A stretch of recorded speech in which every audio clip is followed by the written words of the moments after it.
welcome to Ready Moveset Go episode 7. As always, I am your host, John, at room 100, and we have a packed house today. Joining me, as usual, are PK King 544. Hello. PizzaDudeManGuy. Hey. And NantenJex. Hello. And we're joined by a very special guest today, Backseat Game Development. Hello, yeah, that's me. I've done a few semi-notable videos on Smash, and I've managed to therefore crowbar my way into a Smash podcast, using up the dregs of notoriety I attained from that. So hi. Oh, I thought it was just like British nepotism or something. I thought that's what was going on. I wouldn't rule it out. Yeah, there's definitely a little sprinkle of that from the two of us. But either way, yeah, thanks for coming on. It's great to have you. I'm very excited. It's a pleasure. This will be the first moveset I've ever made. Ooh. So I'm excited to give it a go. Yeah, we have a lot of Ready fun. Moveset Go. Yeah, exactly. You could say. You shouldn't, but you could. So if this is your first time watching the show, this is basically a Smash moveset making podcast where we take a theme, usually suggested by the comments, and we each try to pick a different character in that theme and explain how they would work and how that theme would work in general in Smash. So we've done stuff like a spear user, a cooking food character, a magic user. We've done a couple of different things. Last time we did a mech fighter. And our theme for this episode, as chosen by Backseat, is a rhythm fighter. So we didn't really give any more guidelines other than that. It just has to be a rhythm fighter.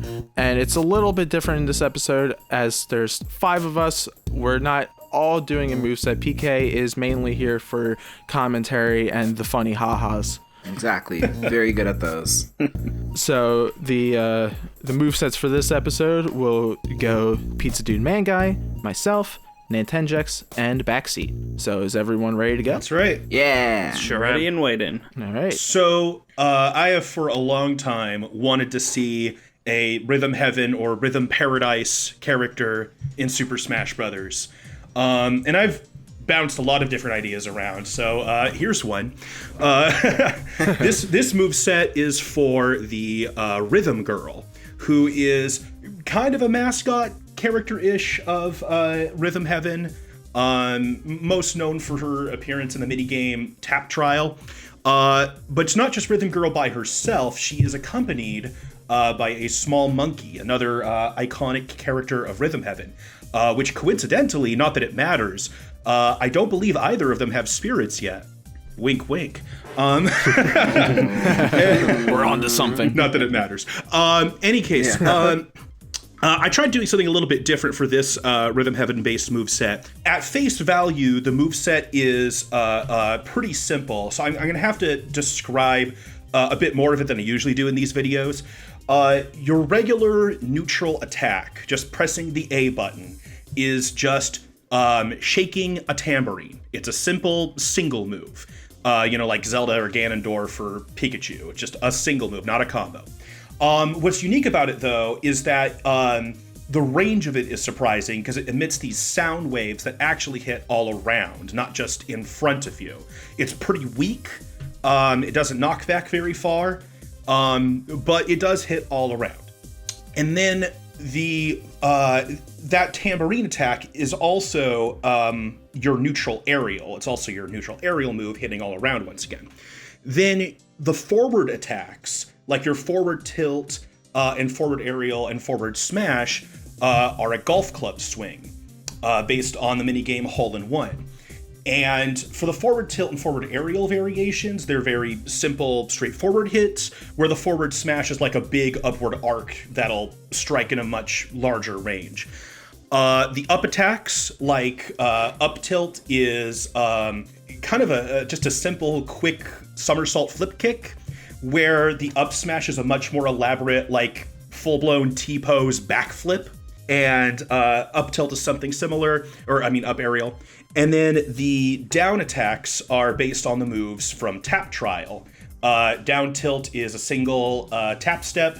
Down smash is the triple tap step. And then down aerial is actually a diving tap stomp. So at face value, it's a very simple moveset because a lot of the moves are just the same things, but that's because they go in conjunction with the special moves. The special moves are actually performed by the monkey. The monkey follows you around as well as it can, kind of like Nana to Popo, but unlike Nana or Luma, it's not actually in the battle. It's kind of slightly in the background, like the Pokemon trainer, so it can't get hit. It just follows you around. And when you press a special move, you can do something that corresponds with the normal attacks if you use good rhythmic timing. Their neutral special is called Tambourine, based on the Rhythm Heaven game Tambourine. What'll happen is when you press the B button, instead of you, the monkey will beat the drum head of the tambourine one time. Then, if you follow with a tambourine attack, instead of shaking it, you'll beat the drum head, which is stronger and produces larger sound waves. You can, before pressing the A button, you can press the B button up to 4 times to make a rhythm. And if you copy the rhythm with the A button that you perform with the B button, each of your consecutive 4 tambourine hits will get progressively stronger and larger ranged. But you have to copy the rhythm you do, or else you'll whiff the drum and do nothing. And if you just like spam it really fast, then it's very, very tight on like, okay, you have to get that exact, rhythm that you input there. But also that means you can intentionally kind of delay out the tambourine hits that you do and set it up. But if you do any other attacks, it'll cancel it out. The side special is based on hole-in-one. The monkey will throw out a golf ball, and he'll throw it out to a rhythm. He'll ook twice while he's throwing it out, just like in the hole-in-one minigame. He'll be like, eek, eek. And then if you press forward, either forward smash or forward tilt or forward aerial or whatever, where the third ook would be, you'll hit the golf ball, and it becomes a fast, diagonal flying projectile with good knockback. You can also just hit somebody with the golf ball as the monkey is throwing it by not swinging it, but it's a very weak, short-ranged projectile in that way. It can still be surprising, but the point is to try to hit it with the golf club so that it goes flying, which deals good knockback and is a small, kind of hard-to-dodge projectile if someone is diagonally in the air.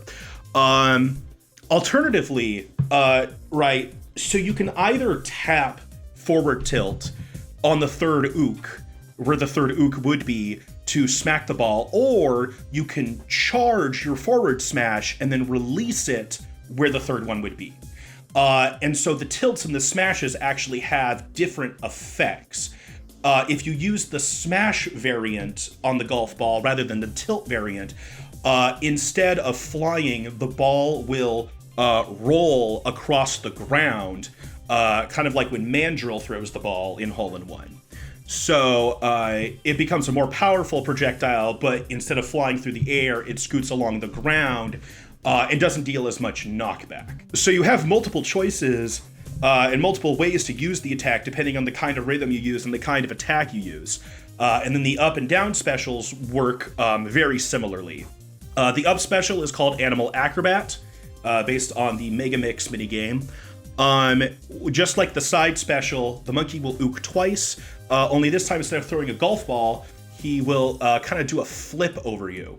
If you press up tilt on the third ook, the monkey will grab your hands and then toss you into the air, and you'll do like this crazy combo spin kick in the air that just strikes everything around you rapidly, like Yoshi's down aerial on crack.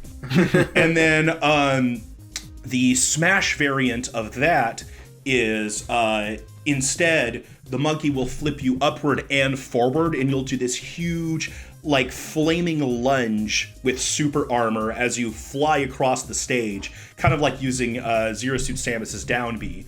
It goes a little further out, so because it gives you super armor, it's a good single strike and also a good escape or a good way to close a gap to your opponent or a good anti-air move. But you have to get, the timing on releasing the A on the third thing without getting hit, and you're a little vulnerable when you land too. In the air, it's a bit different. Just by tapping up B in the air, you'll automatically get caught by the monkey and flip up, so you always have some chance at recovery without having to input a rhythmic thing. But there, it's either you just get flipped up, if you put in no input, you just get flipped up harmlessly. You just do a flip without doing any damage, so you're kind of vulnerable to hits.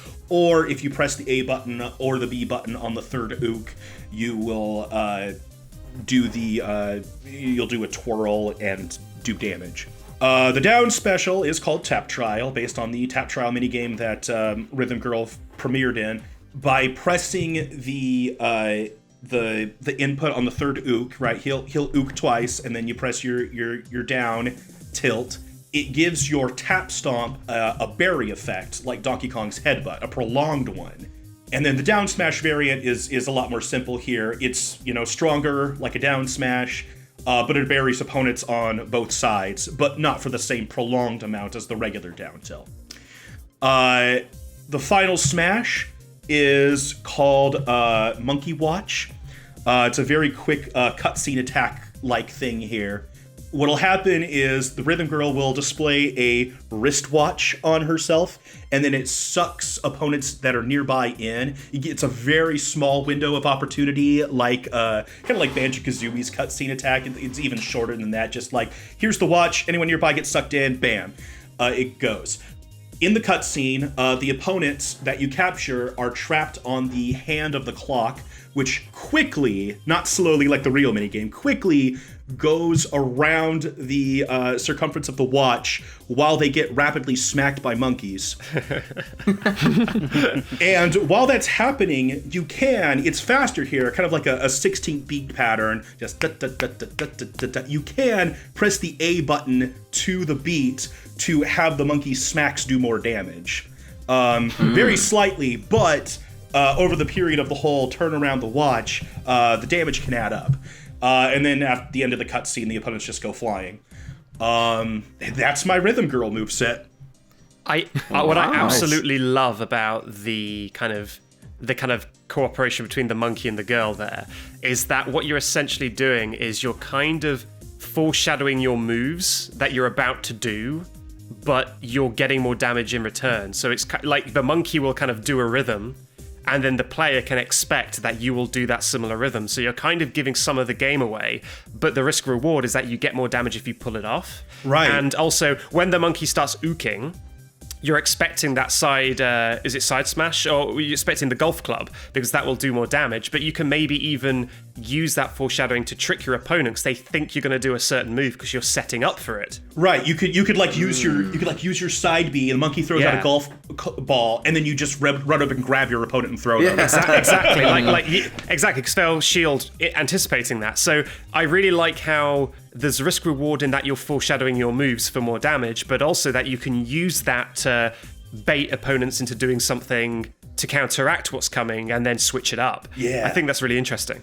Thank you. Yeah, I really also like the side B was probably my favorite. It in a way it reminded me of the usage of Incineroar's side B, just because there is like the different timings that you can intentionally use or misuse to get certain attacks off after. But yeah, I really like, because the thing that I'm interested in for this episode is how everyone handled the concept of rhythm and fighting to a rhythm. And I think that is a really smart way, because there's an on-stage thing that you can look at, there's the sound, and there's just like a bunch of different elements to actually follow a tempo to get the better moves. So I really like that. Thank you. I think it was so natural too, because obviously you hear about rhythm having characters a lot, but like I think I've seen that monkey once, so kind of throwing that in here too, I was like, monkey, hold on. But that works really well, because instead of having some sort of like meter or something, it's music based, but also just like combo based, that it sort of helps you out. Like I'd imagine because of that, maybe you do like a little bit less damage like in every instance, but overall it's the same amount, because every attack is almost like multiple attacks. You have the monkey attacking, which setups for like you attacking, and because you have to have that perfect timing, it's kind of like a rhythm. Like game that you're playing between you and the monkey, and like you're like using the opponent as the ball. Like, I don't know, I like that a lot. It's really cool. Thanks. Yeah. I think it's probably one of the more unique Rhythm Heaven movesets out there. I like that you went for something different as opposed to just having the character just summons that specific mini game that attack references. Like you see a lot when you have characters like the conductor or Tippy from Rhythm Heaven Megamix, Right. where they just represent the whole series. Like obviously your character Tap Girl does represent different mini games, but they're all the ones with the monkey. They all sort of fit naturally in with her. She's not just summoning random stuff to fit specific. And I think the way you game. solve the problem, I think with this sort of character, with a rhythm character, the problem is if they're following a rhythm, what is that rhythm? Where's that coming from? And that's a kind of problem that I think most of us might need to solve. But the way you did it is that it's almost like you're setting your own rhythm and then copying it later, which is, I think, just a really nice way of solving that. Yeah, the tambourine does that, and then the other moves are just straight up on the third beat. 1, 2, bam. Yeah. Well, that's what I mean with the tambourine. Is you're kind of setting the your thing own and then rhythm. copying it. It's just a really nice, a really nice way. I did want to ask for the tambourine and setting your own rhythm. I guess mechanically, would that work on how long the button is held? Well, it's you get 4 beats, up to 4. You don't have to do 4 to tap the B button. So you could just do like B, Gotcha. B, B, A, B, B, A, B, B, B, B, A, you know, that kind of thing. Oh, okay. I love that, actually. Okay, that's great. Yeah. Sweet, yeah. And you, if I'm correct, you made a Karate Joe moveset before. I've done right? multiple Rhythm Heaven movesets. That's the one I did a video You've on done before, multiple. was the Karate Joe. Yeah. So how did that how did you like try to change it up from that, or like did you find like a new thing now that you like would want to do into one of those earlier movesets or something like that? Oh, definitely. I wanted to do something different this time because kind of like Nanten was saying, actually, I've done a lot of Rhythm Heaven movesets that are very much the all-encompassing, this character is Rhythm Heaven, and like every attack is like a different kind of reference and this and that. And this time I wanted to do something more focused, more like, here is a Rhythm Heaven character that fits this specific theme of Rhythm Heaven. And you know, and I think it made something a little more, coherent. I don't know. I like both. I'm not sure which one I like more. I really like it. I like it. It's a good moveset. I almost forgot when you said Final Smash and Grabs. I was like, what? Because I'm coming from Rivals. I haven't played Smash in so long. Oh, right. I was like, we don't have those. I was like, a Final What's a Smash. grab? What does that mean? A Final Aether. Yeah, exactly. Exactly. Okay. Cool. All right. Well, So- I suppose I'll move it along then. Alrighty. Yeah. So I was talking about how to handle the rhythm mechanic, and in the past I made a moveset for a Mii musician where you set the tempo with Shield B, and that basically influences like all of your gameplay, like the speed at which you should do moves. For this one, I toned it way down. It is really more of just like a character who is a musician, and there is a couple elements of rhythm throughout the moveset. So the character I went with and series I went with is a staple of my childhood, which is Guitar Hero. Nice. And there's a couple ways you could go about adding this into the game. The way I chose is basically a Koopalings kind of deal where everyone is their own character, but the main person would be Axel, who I just sent a picture. Yeah. Oh yeah. Okay. And so basically I just tried to find the different Guitar Hero characters with a similar enough body type. Honestly, Axel's the one with the broadest shoulders. Everyone else is pretty skinny, but you can mess around with that a little bit. So the whole concept of a Guitar Hero moveset is to fill out the moveset. I basically took a lot of different inspiration and moves from rock stars and guitarists. Like I wanted to make it feel like you're putting on a show, basically. Yeah. And so it's a very flashy moveset. Build wise, pretty medium. It feels basically like a human, like not that great of a jump. Maybe just some of the sword fighters, something like that. But to get into the moveset, and I'll try I'll try not to go through each individual one because I did write out everything. Nice. For the highlights, the jab would basically be a simple 2-hit where the first hit is a stab forward with the head of the guitar, and then the second is a big swipe up with the body of it. The F tilt would be a headbang, so you just wham, like headbang forward. I like that. Up tilt would be a guitar spin. You basically use the strap with the guitar and fling it around your body. And so that would cover a pretty good distance around yourself, but it would mainly hit at like an upwards diagonal, would be like the strongest point of it. And then down would be, it's called mosh, and you would just kind of like spin in a circle and throw like a big punch downward. Okay. And then to keep up with the kind of flashiness, the dash attack would be like sliding along the ground on your knees. Yeah. I like that. I was hoping for that. Yeah. Yeah. This one I like just because I was like, this, like, it would feel wrong if this wasn't in there. Nair is the classic guitar kick in the air where you got like the foot out in front of you and then your back leg is kind of like tucked up. Oh. Yeah. Oh yeah. And so you can just really, especially if you're like short hop nairing, you're just like popping those up. That is great. Yeah. Yeah. And then the rest of the aerials would mostly just be other kind of spin moves. Like Fair would be a spin kick.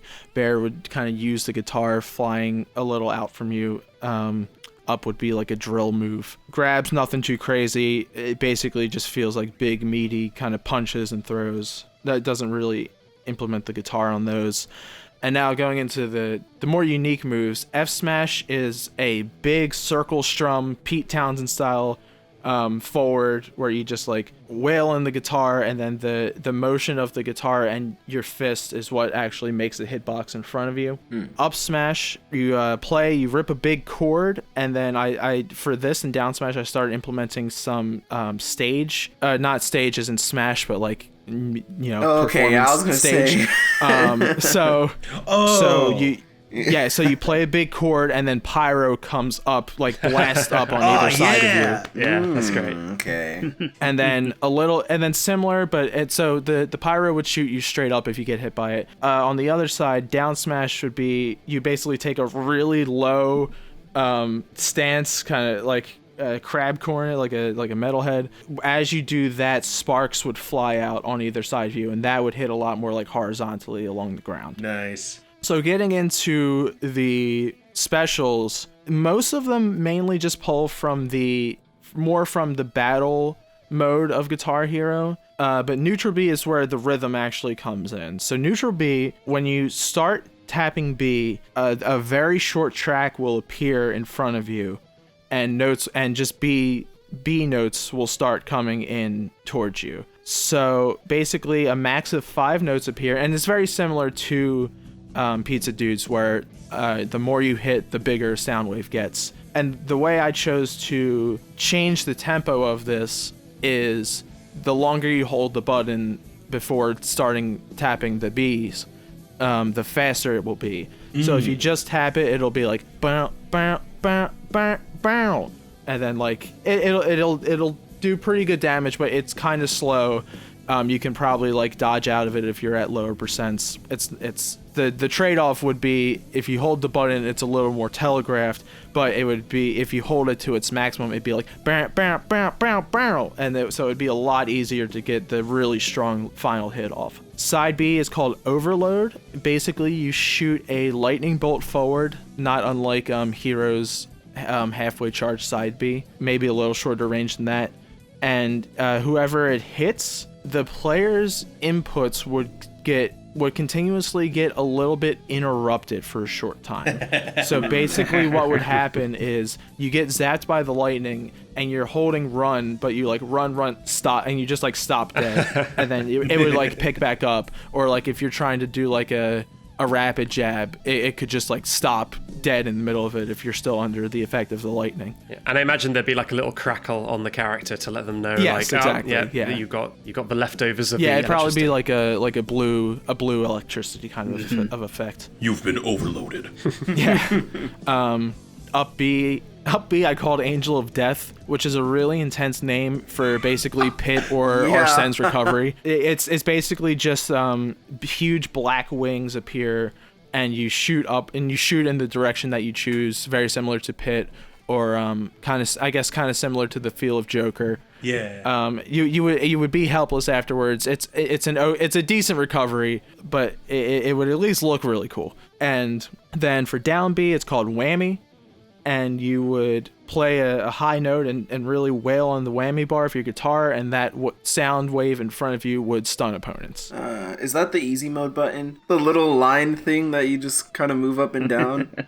I don't know guitar words. I don't know. I feel like I should have established this a little more for anyone who hasn't played Guitar Hero or no guitars. So the whammy bar in Guitar Hero, or well, in guitar, here we go, kids. The whammy bar in a guitar bends the pitch of the note. So that's how you get like the So then on Guitar Hero, it does basically the same thing, but it's a better way to rack up points.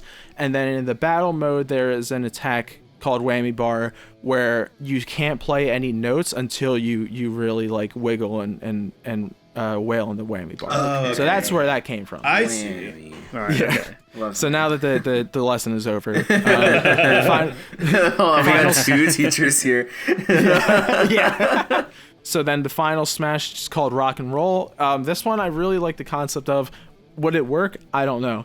Basically, it's not dissimilar to DK's old Final Smash, but in the spirit of how Final Smashes are now, as well as a concept that we've brought about a couple times in the series, a stage would appear in the middle of the stage. I wish there was a different of the battlefield, and you would. The fun part is that once your Final Smash starts, huge sound waves start coming off of it as you play along to the theme song of whatever series the stage is from. Oh wow. So like whatever playlist it's pulling from, there would basically be like a huge like Rockstar remix, like a 10-second remix of the Mario theme, the Zelda theme, the Smash theme. Yeah. And so you would basically just be like just like soloing and like going nuts over it for like 10 seconds as sound waves blast everyone off the stage. And I think it's similar to Guitar Hero and similar to Pizza Dudes, as you're playing that, if you match the tempo of it with on-screen button prompts, it would get a little stronger. Cool. Okay. So that is the Guitar Hero Axel moveset that I made. Nice. Wow. I feel dumb because like when you think like music character, you think like I don't know why Guitar Hero isn't the first thing to pop in my brain. Like it's literally just Guitar the game. Like how do you not think of that? I had it on the PS2 and I honestly don't remember playing it much. I just remember like the 3 guitars in the corner of my room for half my life. So like I feel that connection a little bit. I have a friend that's in love with it and has like the whole like drum set and has like everything and the microphone and everything. So I'm like, okay, I'm listening. Like this is cool. But I really do like how it's like Guitar Hero, but it's also just like guitar. Like it's a dude wailing on the guitar. I'm imagining like every move is like a different noise, and you're just like playing a song while you're kicking someone's butt. Like it's great. So no, this is I love this. I think there's a lot of really cool visual appeal in that. Yeah. Like with all of the classic music guitarists' actions, like the slide and the kick and stuff. I think there's a lot of fun visual effects to really get the rock star feel from a character. I'm glad someone picked Guitar Hero because it was like a thought. It's probably like the most successful rhythm game ever made. Probably. So it's fun to have it represented. I feel a lot of rhythm games have kind of cute mascots or kind of cartoon stuff to kind of go with the rhythm, and it's very, very different and nice and refreshing to have a character who's that kind of like cool, attitude-filled rock star doing sliding and kicks and stuff. That feels great. I think. and with like a couple of the different palette swaps with the characters from Guitar Hero, you could get a couple different feels too. Like Axel is very much that kind of just like generic hard rock guy. Then there's like Johnny, who's like the Mohawk punk kind of guy. And then if it worked for hitboxes and stuff and wouldn't be too much, I would love to have the Grim Ripper in there, who's literally just like the Grim Reaper with a huge like scythe guitar. So yeah, there's definitely a lot of fun options for the visuals of it. I'm surprised for the Final Smash you didn't go for something like Ness and Lucas's PK Starstorm, but with the actual, like the With green, the little red, the guitar buttons. notes, yeah. Them coming down. So like he appears on the stage and starts playing, and then it, like literally across the whole thing goes to 5 bars, and depending on what button you press or something like that, like the different notes start coming down or something like that from the sky. Oh, that could be interesting. Yeah, I could see either that, or I'm thinking now more horizontally. Like you jump over to the side of the stage, and let's say like left to right, like A, B, X, and Y start just like flying towards people, and if you hit that button, you're okay. But if not, you just get like smacked. Yeah. Ooh. Yeah. Okay. A lot of Final Smashes though recently are just cutscenes, which is kind of lame. But if this is Brawl, Well, yeah. like definitely.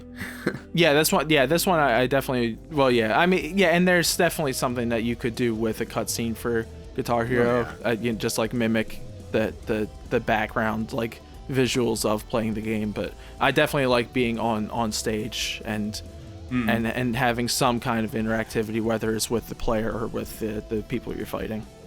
Right. I mean, there are still some Final Smashes with interactivity, like Bayonetta, Giga Bowser. Yeah. Yeah, a lot of the DLC ones have just been cutscenes. Yeah. That's it. That's a really, really fun move set. I mean, it has the rhythmic stuff, from Guitar Hero with that neutral special, and with the ideas with the Final Smash. But the whole move set is just super fun. Like that would just be a really fun character to play. And it has so many elements of Guitar Hero.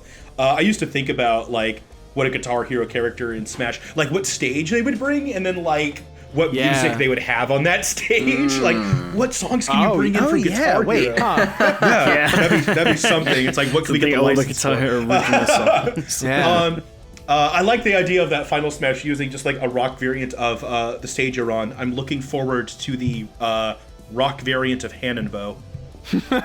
Well, see, my excuse for that is any of those types of stages, it would just be the Smash theme. Oh, okay. That's like that's the playlist that it's pulling from. Yeah, exactly. It was more like the albums you see on the music selection screen. There would be one for each of those, right? So a Star Fox one, and stuff like that. Yeah. Man, F-Zero would be sick. Anyway. God, yes. Yeah, already a rock well, you know theme. what? Maybe what they could do for a stage and music is they could do full, like, really heavy versions of the different franchise themes, and maybe that would be the backing track of the stage, of the Guitar Hero stage. And then, like, whatever song is playing is the one that you Final Smash to. Yeah. That might be the way, but a lot of songs wouldn't even need that much work, like the Castlevania stuff. Like, that's already there. I was really happy with the side special too, because like I've always wanted to see a special move somewhere like that, like a special move that just disrupts controls. If it's from like a Guitar Hero or Psycho Mantis or whoever, I don't care. It's a cool idea. Yeah. Well, thank you for liking the moveset. Thank you for making a good one. No problem. So I guess if we want to move on to Nanten then. All right. Yep. So, so the one I went with, I wanted a character that is sort of well known with people right now, a rhythm character that's sort of associated with Nintendo, but I didn't want to go with something like Rhythm Heaven because I kind of expected that would come up. It was a little too obvious for me. So, I know who. So instead I wanted to go for a rhythm game that I've super gotten into recently, and that's Crypt of the Necrodancer. Or I guess Cadence of Hyrule is probably the one most people have played. Which I'm surprised hasn't got any representation yet in Smash. I thought it'd at least get a spirit or something. Yeah. Well, but yeah, I mean, Nintendo are very cozy with exactly. They're saving it for when she becomes that. playable. So exactly. I'm here to spoil it. There we go. Spoil it ahead of Nintendo. So I wanted to do that. So I went with Cadence. But in terms of how the actual rhythm mechanics work, I kind of already looked to Smash and how it's done rhythm stuff before, by which I mean very little of it. But DK's Final Smash got brought up before.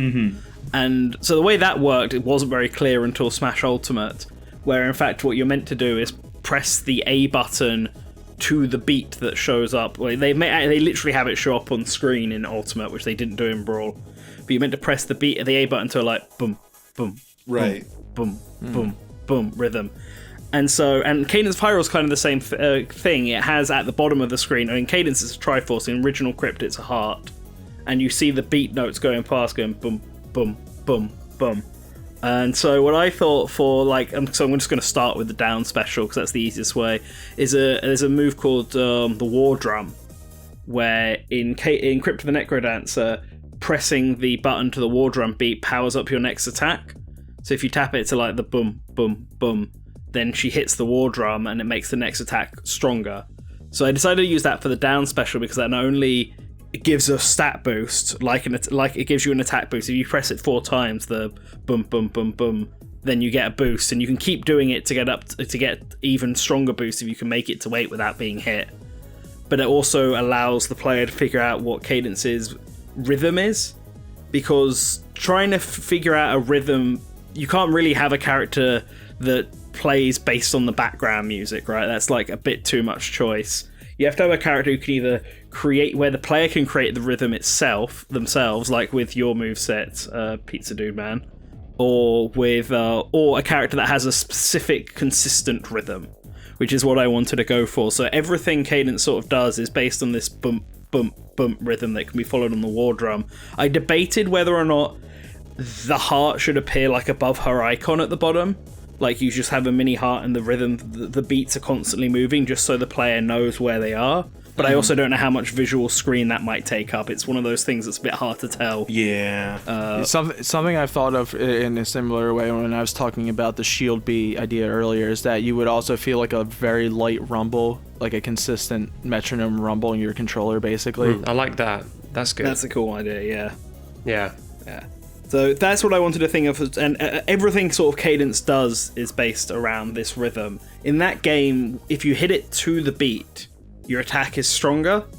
So that's what I wanted to sort of do in this game. If you can attack without completely ignoring the rhythm, but all of your moves are going to be pretty weak. But if you can press the A button to this consistent boom, boom, boom, boom rhythm, then the attacks will be stronger than their... I guess it's probably better to say this is how you get the full power of the attacks, and if you don't do it to the rhythm, then the attacks are weaker than they should be. Yeah. And Cadence has a lot of weapons to pick from. Her default is a sword or a shovel, and then she's also got like big claymores, spears, whips. So in terms of their actual standard special, I think the shovel and the sword would be sort of the basic ones. She can have a down smash with like the villagers, where she digs on both sides and buries people if they're too close. Aerial attacks where she uses the spear or the whip, sort of get some coverage based on what it was. I won't go through each of the specific moves, but that sort of gets the basic like weapons out there. And some of them, the smash attacks are done on a sort of pause. So with smash attacks, you can sort of hold it down, right? And that's what it does the damage. That's how it sort of charges up the damage. So in the terms of the smash attacks, to pull off the stronger versions, you have to release the button to activate the smash attack when it falls onto that beat. So it'd be like with the forward smash, which just imagine is like Ganondorf's with a big claymore, is like bump like that. You want to press it on like the third beat. If you follow the beat enough, then it becomes pretty second nature to be able to follow it on for that. But that's how you'd pull off the damage. If you don't want to do it sooner or too long after that. But every other sort of standard attack that's not a smash attack has like you can press it multiple times to pull off attacks. So like forward aerial, for example, would be the spear, where she thrusts the spear forward. But you can press it like boom, boom, and she'll go 1 stab, 2 stab, 3 stab, sort of thing. Consistently thrusting it up to like 4 times. Those are how all the neutral attacks work. For the rest of the specials, War Drum, I obviously explained, does the attack boosts. Boots of Leaping is her up special, which is the only one that doesn't really follow a rhythm thing. Her animation is kind of based on follows the rhythm as well. Like I wanted all of her keyframes to be in line with the beat. Okay. So it looks like she's moving to that same rhythm, just to help the player player understand, still get more familiar with how her rhythm works. So, but Boots of Leaping is like the Inkling's up special. It's not an attacking, it's pure recovery. She just does like basically a massive jump up in an arc.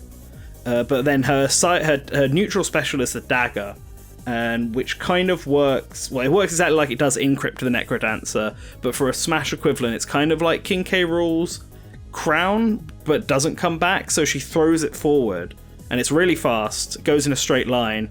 And obviously if it hits an opponent, then it will despawn and she'll get another one. But if she misses, and it hits a wall, say, then it just falls to the ground and she has to go pick it up again before it can be used. And the opponents can also pick it up and throw it back, which also means that opponents can knock it out of the sky and then pick it up like you do with K-Rool's crown. And then the side special is the bomb, where she drops a bomb in front of her depending on which side you push it on, and the bomb pulsates to the beat as well, so like it gets slightly bigger, like boom, boom, boom, boom, and will explode after a certain amount of beats have passed. I debated whether or not it should be just so you can blow yourself. Well, you can blow yourself up if you're still too close to it, but whether or not it should be based on movement, because everything obviously moves based on in Crypt of the Necrodancer, based on how much the player moves. So it follows a beat, but like, sorry, I haven't explained that very well actually. So originally my idea was that if you move away, the bomb will blow up after the player has moved a certain amount, but actually I don't think that's necessarily the best idea. I think the bomb blows up now after 5 or 6 beats on the thing. It's effectively timed, but timed to the rhythm, and then it will just explode. And if you want to get away, or you stay, you don't want to stay close by, you'll take damage, so you want to get away from it. But the bomb can be picked up like the everyone else, like the Lynx bombs and stuff like that. It can still be thrown to get it away. And then for the first final smash is the golden loot item, which is like the ultimate weapon in those games. And it can just be a cutscene one where she strums it and anyone caught around it gets pulled into a cutscene. I liked the idea that when she's playing it and hopping, you can hop around the map as she's like moving left and right, and anyone caught within the beat of it takes damage. Yeah, I like that. Basically, kind of gets pulled into it as you're moving around, because I think that represents it better. One of the big issues I had, and I'm sort of disappointed I couldn't do it, but the more I thought about it, the more unrealistic I thought it would be, is obviously in Crypt of the Necrodancer, she doesn't walk or run, she hops everywhere. Yeah. And I kind of was wanting to try and figure out a way I could get that into the moveset, have Cadence like her walking and running animations, just her hopping short distances or longer distances. You could at least do that. But you could even, I don't know. Yeah. I realised that might it works fine for the final smash where things can be consistent, but I realised for player movement it would be a bit confusing for if you're trying to keep to the rhythm, and it wouldn't necessarily be like not unless clear. the hopping is very subtle, but it is to the rhythm, so that she's constantly bopping in the rhythm. Right, maybe she could like skip or I don't know. Yeah, I mean, I think there's stuff that can happen where she's standing still and sort of bopping up and down to it. Yeah. Like I think that works when she's idle, but because you got to try and get it. It might be doable. I'm obviously no technical expert on this. You just move faster when you do it to the beat, you know. Yeah, well, see, it's funny that you mentioned that, because I was like, for some reason my brain immediately went to like the walk and the run cycle, and so I do figure it'd basically just be like you have, you know, one foot stepping forward to the beat, so if you're walking you're just kind of strolling like ba ba ba ba, and then for when you're running it'd be like really big strides, like you're still traveling a lot of distance, but your feet are only going up and down like to the rhythm. And I feel that's how I wanted it visually explained, like, because the key part of this is a lot of visual. You want the player to understand the beat as if it was second nature, right? And while you could have it be visually there, and the war drum, I think regardless of whether it's always there above her icon, the war drum would have it at least appear above her head, the heart and stuff, so you know the beat for that, like Donkey Kong's final smash in Ultimate and in Smash 4 even. With all of her other animations, that's what I wanted the specific keyframes for it to be to the beat. So her running and walking animations, foot goes down when the beat hits, and the next foot goes down when the next beat hits, and kind of doing it like trying to get that consistent with every single attack, so that it just feels like she's moving to a rhythm the whole time. I think that's a good workaround between having visual clarity on what's happening and also being able to show the player what the rhythm is, what her beat is. Yeah. I like it from a visual standpoint too. It could be pretty unique. It would have the feeling of like, because I assume she would be rendered into 3D. Yes. But it would have the feel of like having frames cut out or like a little more jagged and jumpy. Kind of like Game & Watch. Exactly, like not quite Game & Watch, but sort of Kind combining of like, that kind of like effect when with the Hit 3D uses character. the hammer. Yeah. Or like Wario. Somebody said, yeah. Yeah, no, I think that's a good way because that series has such a unique way of moving around. Yeah. A visual style. I think you need to represent that, but I don't think because Smash isn't split into blocks. You can't do it 1-to-1, unfortunately, without it looking really janky. So, just to clarify, the beat is something that's always present, right? Like, Yes, the beat is always present. Does it have an audio? Like you're always hearing a boom, boom, boom while you're fighting? I don't. Probably not, to be honest. I don't know how it'd be good if it did. I mean, that would certainly help. Right. But I don't think that necessarily works best when you've got all the background music, the sound effects, the special attacks. I was all of wondering. That. Yeah. I think the solution that somebody posed of the controller having a slight rumble would mean that you can get that information and it doesn't distract from what's going on. I think that's a really good solution. That is a solution I didn't actually think of. That does work really well to solve that. I think as long as you get as much stuff to express the visual. No, as long as you get enough stuff to express the beat to the player without having to make it. Without it disrupting everything else. Without it overtaking the fight. Okay. Yeah. Basically. I want to see. Then it should be included. I want to see an 8-player match between 8 cadences. That'd be really cool. Yeah, that's what I was thinking. Well, they would all, you'd assume, be moving to the same rhythm. Yeah. So everyone would be doing a very weird choreographed dance there, all doing moves at the same time. Exactly. Which is great. awesome. Which would be amazing to watch. Yeah. But that was my move. I think as long as there's I do like it a lot. I considered Cadence, and then the having not played the game yet kind of stopped me from making a moveset, but yeah, Cadence is definitely a great choice. And yeah, I think basically the rumble of the controller, maybe a little flashing HUD icon by your character portrait, and then seeing the way that Cadence moves, walks and runs. I feel like players would be able to pick up on the rhythm just fine. Mm-hmm. Overall, I thought it was a really great way to implement Cadence and Crypt of the Necrodancer stuff into Smash Brothers. I thought it was a lot of fun. All right, so Backseat, if you want to take us home. Here's a little bit of groundwork before I start my character. So my big dirty secret, the one I'm willing to say, is that I'm not very good at Smash. I like the characters, that's all great. I'm not very good at playing it at all. I basically just pick Charizard's Flame Dive and just use that over and over again until hopefully someone gets knocked out. I basically pick one move and just use it repeatedly. So I'm not the best person for knowing all the moves. And on that note, not necessarily the best person to maybe make a moveset because, for example, it was only about a month or so after getting Smash Ultimate that I realized that tilt attacks were even a thing. I was just like, when I moved, I did a slightly different attack that wasn't a dash attack. That was odd.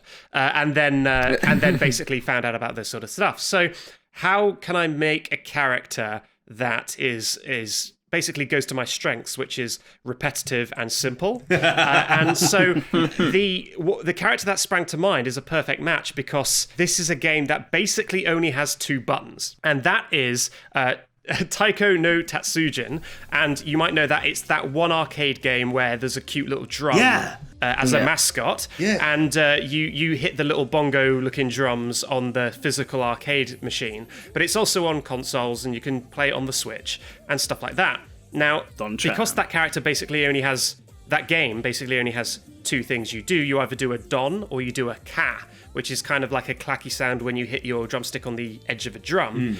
Basically, I decided to build the entire character around basically 2 moves, just with slight variations, which are either don or ka, and just focus on... Simplify that right down and make the entire rest of the focus just on the gimmick, on the timing, not on the moves themselves, more about when you do the moves themselves. So I basically decided that this is going to be a fast, not very strong defensively character, not very heavy character, which doesn't have much offense, but, and I know that doesn't sound great, but as you hit things in conjunction, you build a meter, which is from the game, which will make everything you do, at least very least your attacks, stronger. And that will be represented by a little bar underneath their name. Now, like I say, it's not like Guitar Hero where there's multiple different colors. In this game, there's either only a Don or a Ca, which are red or blue.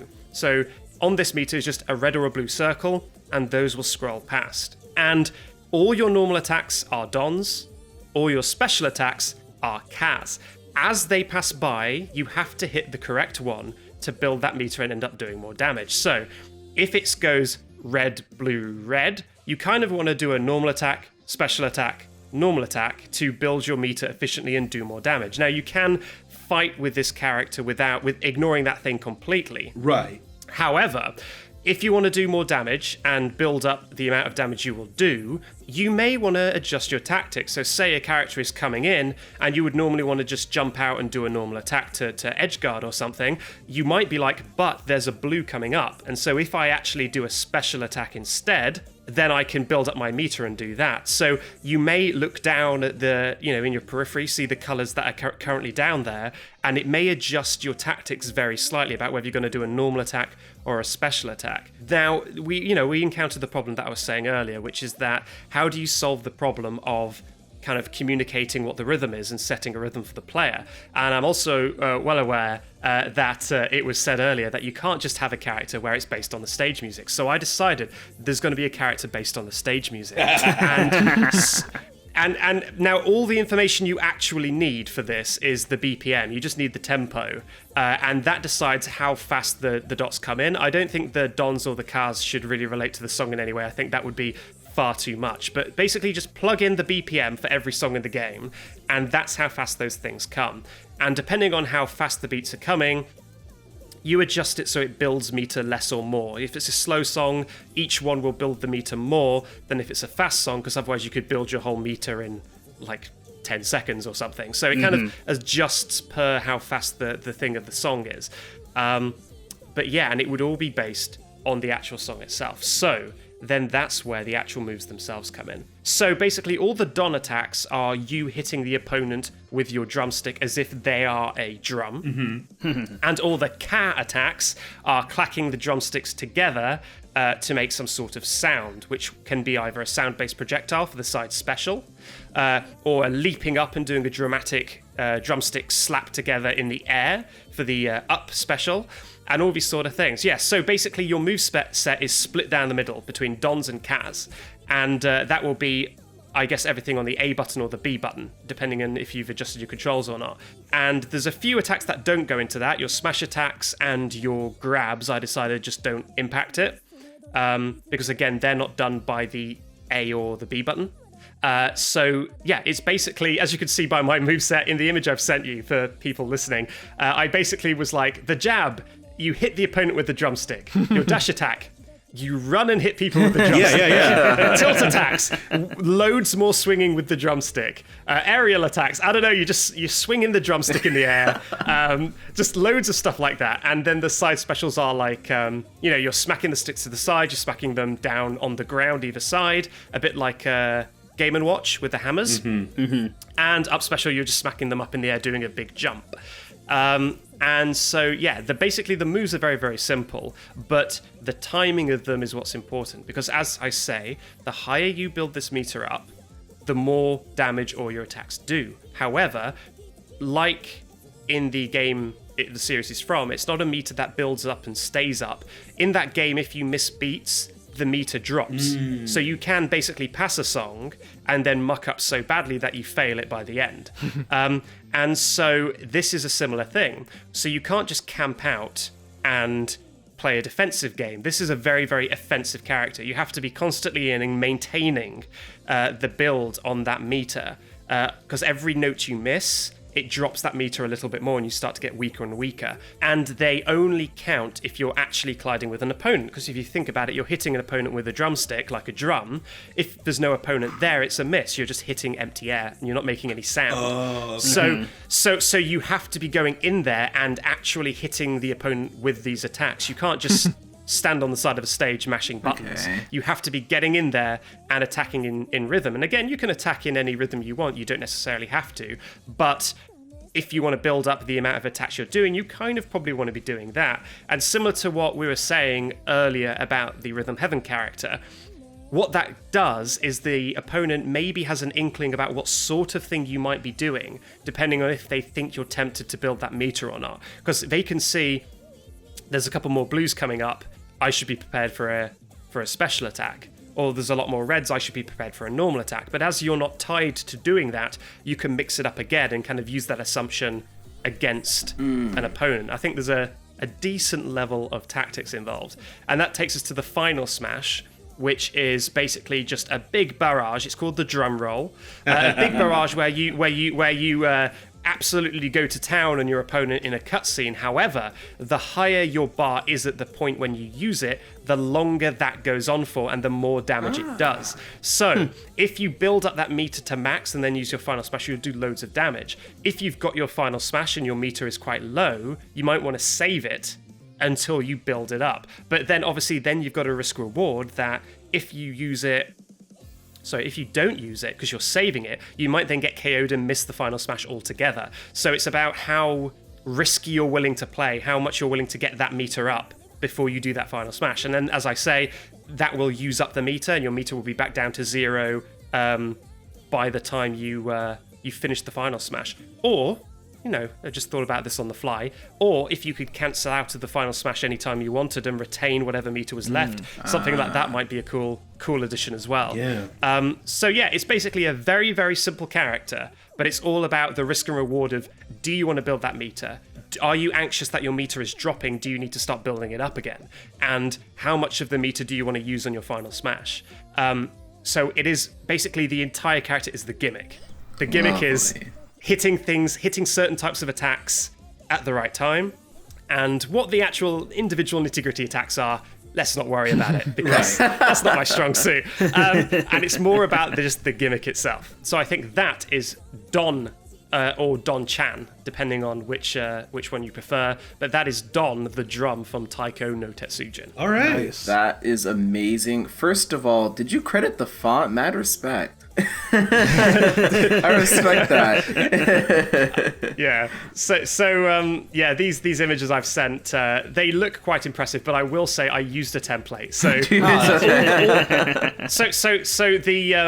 the characters and the normal attacks, special attacks, all the kind of bespoke stuff to this character I made, but the little windows themselves and all that nice stuff that makes what I've done look incredibly impressive and that I am some sort of god. That was a template I built on. So I can't take credit for that. The font I used for the actual stuff I put in is somewhere official, but the font that is credited is, I think, the font that the original template user used. Okay. So don't give me that credit just yet. Credit taken back. Yeah, credit revoked. Wow, never mind. So yeah, that's that guy. That is a definitely very unique moveset idea. I always like the ones where even though it's a special, it's different, like how Min-Min's, the A button is one arm, the B button is the other arm. I always like movesets that fundamentally change how you would look at Smash and fight as a character, because I find those are always the most interesting ones. Yeah, because I found a lot of special moves in the DLCs, and as it's gone forward, have kind of made the special moves more complicated. It's either like Hero, where it's like, okay, now the special gives you a window of stuff, and you can pick from 4 different things. Or now, Terry, you've got a back special as well. We've given you an extra special. There's a lot more kind of adding more to the specials, and I just kind of like to strip this one way back. And this one, the special move, is essentially does mostly the same job. But it's about when you use it, which changes stuff. Stripping it back even more, the way to make that interesting and fun is to combine it with this rhythm mechanic. So I think that was a really good idea. I might have missed it, or the text might be too small for my eyes to read right now. So the reds and blues coming in, do those scroll in and out, or do they just appear? So yeah. So those scroll sideways. So Gotcha. The way it works in the actual game is, like we were kind of talking about earlier, maybe with Guitar Hero, is it's basically a Guitar Hero note board, but there's only one note at a time, and it comes in horizontally from right to left. So it would be just basically a thin bar underneath the character where a lot of other bars and stuff may go, and it would basically just scroll across and the speed depending on the particular song. But all your periphery has to keep in in check is it red or blue? And because it is matched to the BPM of the main song, in an ideal world, you can just focus on the colors that are in your periphery, and when exactly to hit the button should be pretty obvious based on the song that's playing on the stage. Yeah, I guess my one thing about that is, do the players have any control over which one comes up, whether it be normal or special attacks, or do the normal and special attacks basically do the exact same thing as each other, like the exact same thing, and it's just which one is the strength slightly, is? But as I say, it's more like it's a script to follow that is optional. So if at a certain moment you feel like doing a special attack, you can glance down and see that one is coming up, then it's a perfect match. Maybe you want to do a certain kind of attack, but you see that there's a special attack coming up, and you might want to switch your tactics. But essentially, this is random, or it's consistent, but like you don't know where you can't control where it's going to be at any one moment because it just scrolls past continuously. But it is basically an optional thing to switch to build meter. So yeah, you don't control what's coming in, and like I say, I don't think it should necessarily match to the song because that's a lot of work to do. You're basically doing Taiko no Tatsujin's job and making like 4 of their games at once for one DLC character. if you do that, so instead, I think it might just be either it alternates red and blue, or it's like red, blue, red, blue, or just something where it's something you don't control, but it's not just a complete hodgepodge of different colors. It's got some sort of consistency to it. Okay. But again, it's more of a kind of, the more you can dip in and out of this script, almost, the more you can build that meter. Okay. But it would probably not be feasible to just copy it 100% of the time.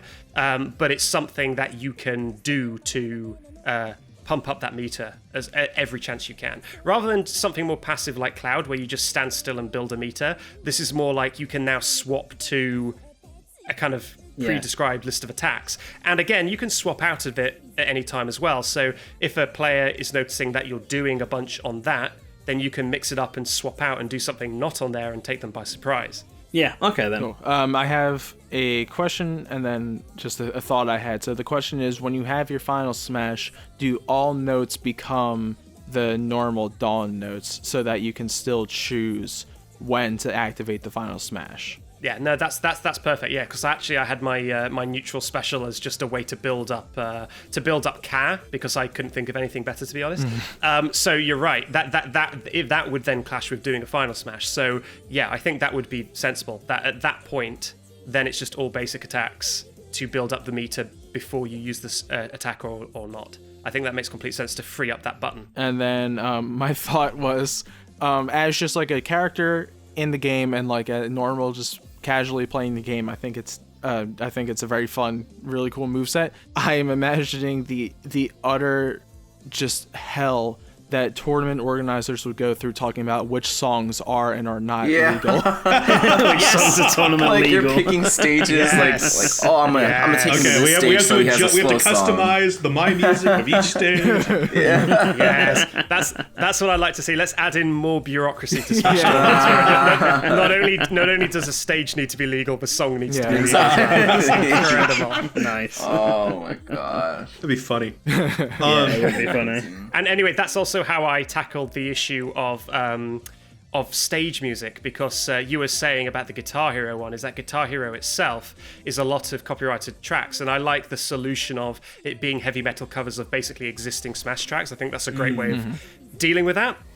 However, Taiko is just straight up commercial tracks. So I think, the way I got around that is that the character plays to the songs that already exist on the roster. So you kind of don't need a unique song necessarily, because it plays off the songs that are already in the game.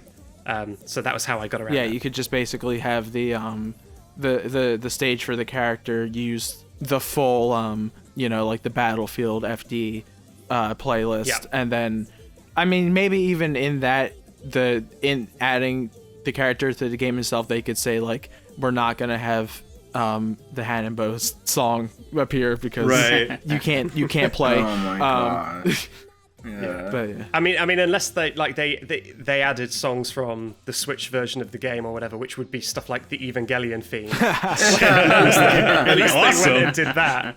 Unless they went and did that, then yeah, they'd probably have to do something safer. But I really like the character. It feels like a very much like a transfer of, this is how you play, rhythm games, when you think about how a lot of rhythm video games are, and this is how that would transfer into, Super Smash Brothers. I think it's a really good transfer. It's a lot of fun. And when you have a really gimmicky moveset like that, I mean, I think it's fine to have it be simple attack wise. I mean, like when I think of Olimar, for instance, it's like I could describe almost all of his attacks as he hits them with a Pikmin. He hits them with a Pikmin. He hits them with a Pikmin. So it's like it's not that much different from that. It's all you hit him with a drumstick or you hit him with the drum. Yeah. And yeah. So I really like the system and the way it works. I'm trying to remember. I have like two things I wanted to bring up, and I'm trying to remember what either of them were now. I think it might be cool if you were able to still build up your meter when you're not near the opponent, because then you kind of flip it. Instead of like, you have to fight offensively, you force your opponent into, you become more defensive. You're like, hey, you better come attack me or I'm just going to sit here and build up my meter. But I don't know. I could see that going either way. I think the only problem with that is if you've got Don versus Don, and they're just sat at either side of a screen playing just a rhythm game. Oh man, that would be great. No, I like this even more now. Oh my god. No, and then doing the BPM for the different songs. I don't know how doable it is or not. I don't think any of us do. But like, I mean, we've seen other games do systems like that. Mother 3 basically did that. So I don't think it's like completely unfeasible to have some way to program it. Regardless of difficulty, there are some songs that would be interesting challenges with that. Like Porky's theme that changes tempo, or like environmental noises. There's a lot of songs that I'm like, oh man, that's going to be very interesting. And that's another thing why I think the moveset being so simple works well. Yeah. Is because then you can just focus on the music. That's the thing, is I think it's, like I say, more about the timing than the move itself. Yeah. So no, overall, I thought it was a really great idea. I was gonna say real quick, would his alts in any way affect the colors, or are those just gonna stay? Yeah. So they already have various different colored drums on, and that again is the color of the drum itself. That doesn't affect the notes and how the notes look. Okay. No matter what character you play as in the game, the actual game, the notes on the screen are the same. They're red and blue. Okay, cool. But the game has alts built in because, at least in the one I've played, everything you unlock in that game is basically cosmetic. And so it's like you're putting Hatsune Miku hair on your doll and stuff like that. And they also have color variations. They have, like, your body is now a tank, your body is made out of paint, all these sort of things. And so you've got like realistic human hands or something, all terrifying stuff like that. And so I think like the alts would be easy. You've got an absolute wealth of stuff to pick from, and you can just do color variations, but as is in one of these documents, you've got like a little king Don, you've got a tank Don, there's a ninja Don, there's a cat Don, you've got all sorts of stuff, and so I don't think they would struggle in that regard. Cool. What I was gonna say, going back to the the concerns about the BPM and stuff, there for most songs I would say there's probably cheats so that the actual speed of notes you're getting all are generally within a certain range or feeling, because it's like there's just normal like 4/4 quarter notes, and then if the song is super fast you can go to half notes. If the song is super slow you can go to sixteenths. That's exactly what the actual game does as well. So the game has difficulty modes for different songs, as most stuff something like Guitar Hero would have as well, and they just do that as well. It could be the fastest song in the world, but there's a version that plays with a sensible amount of notes. Right. Just bashing the drum in honestly non-stop, that would even be some kind of that would honestly even be an interesting somewhere in the move, is you can change from half to quarter to 16th notes or something like that. That would it'd be disgusting and insane to program, but That would be it'd be interesting. Yeah, well, there you go. That change that to so the down special isn't clacking the sticks either side like Game & Watch. Instead, his eyes light on fire, and now the notes are twice speed or something. Oh god. Cool. Yeah. No, I really like it. I liked all of our movesets. I think we all nailed the concept of rhythm this time in like a very similar, like a lot of similar aspects, but just like it with a different presentation, which I really like. Yeah. Yeah, we got a lot of variation in it. I was happy with it. Yeah, same, Oh, because it's very rhythm's good. pretty hard one to actually do feasibly in a fighting game like that, as chaotic as Smash. Yeah. Yeah, I was somewhat anxious that going last, I was like, oh no, every part of my character will be taken by someone else because there's surely not that much room to work within this thing. But no, actually, everyone was pretty distinct. Yeah. There's always room in room 100. I don't know. So, yeah, I mean, just to briefly talk about other character concepts, because I think usually when someone says, I want a rhythm character in Smash, it usually is Rhythm Heaven.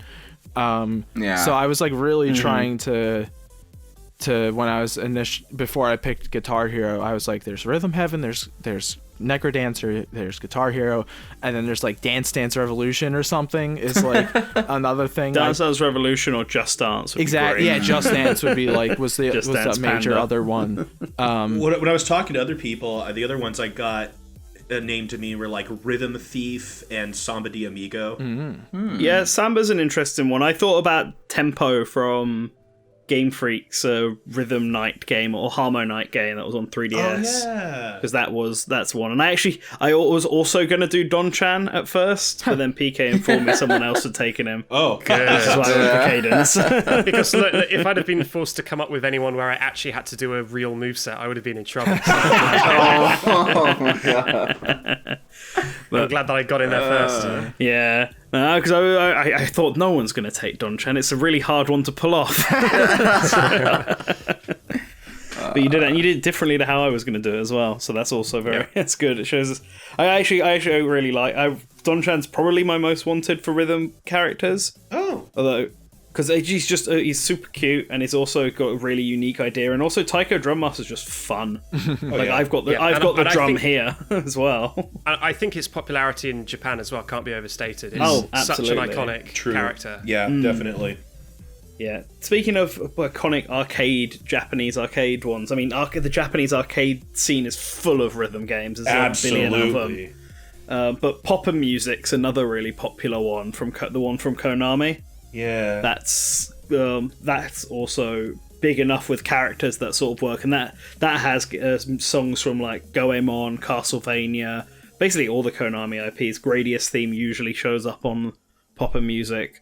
And that one's one of those ones where there's like loads of different buttons you have to press, and so that could potentially work quite well for a moveset. I guess the only other rhythm character I could think of was owned by Nintendo was Barbara the Bat, who was the assist trophy in Brawl, who's also a guitarist. Although I think if she was in Smash, she'd probably just work the same way as your Guitar Hero concept. Yeah, it's definitely a similar vibe for sure. I guess there's also the Elite Beat agents. Oh yeah, Waden and Elite Beat. I forgot all about that. That would be a fun one, especially if all three of them were there. Are you ready? 3, 2, 1, go! That Elite Beat, I forgot about that. Yeah, that would have been a fun one as well to go for. Yeah, it's definitely not like the most full diverse selection of a category that we've picked, but I do think it lends itself to like a really, really interesting moveset that just nothing else in Smash would have. Yeah, Exactly. I mean, this idea is more of like a music character, not a rhythm character, but like it's kind of close enough. The character has like no chance of happening, but Kiwi from Wandersong would be great. I did a video on him and I love him. He's from a great like little indie game all about music and puzzles. Not really rhythm, well, a bit of rhythm, but he has this like wheel that you like kind of hit different notes. I think that'd be cool. I just kind of feel like I need to throw that out there. But very that's little your chance. character for the video. I would really like to see some kind of music or rhythm-based character in Smash Brothers. Yeah, so I guess if we want to kind of wrap things up, unless anyone really wants to talk about something specific. No, I think it's a good time to start. I think we're good. It's like an hour and 20, so if we want to, since there's even more of us than usual, if we want to kind of rapid fire through what we got going on right now. Sure. I guess we'll start with we'll just go in the order of movesets. So Pizza, if you want to do your... I'm PizzaDudeManGuy. Yeah, that's okay. Now for me, what I've been doing recently is PK over here has been doing his Rivals of Aether OC Loadin', and I've been making I made a theme song, a couple stage tracks. So by the time that this video is out, those should be up on my channel. Yes, and they're amazing. Check them out. So yeah, listen to those. Go check out PK's all the behind the scenes of making the character. Yeah. Other than that, doing reviews, writing some original music. Might put out another cover for Halloween. Ooh. Yeah, just rocking out like a guitar hero. You can be an Echo Fighter. Yeah. There we go. Nanten. yeah. Well, my usual place, Source Gaming, is where you can find me doing Smash Brothers and also doing Hyrule Warriors stuff recently because that got announced, and super keen on Hyrule Warriors. Like, I love the first one, so I'm looking forward to them. The stream with Impa was recent, and there's more to come. I'm working on a video that I now need to rewrite. Thanks for that. Thanks for that, Tecmo. But that's fine.